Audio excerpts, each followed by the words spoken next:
Hi, this is Jeff with McGard, and today we're going to be demonstrating a basic wheel lock installation.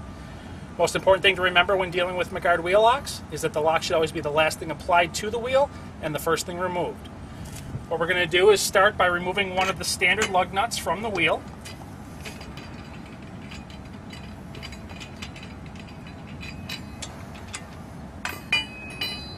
Next, we're going to take the lock, just install it by hand, and snug it up to the wheel.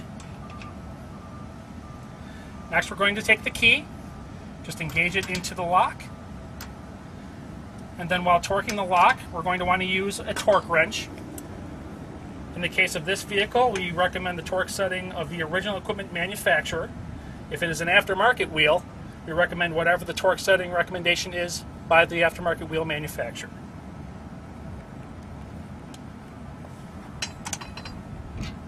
And that's it.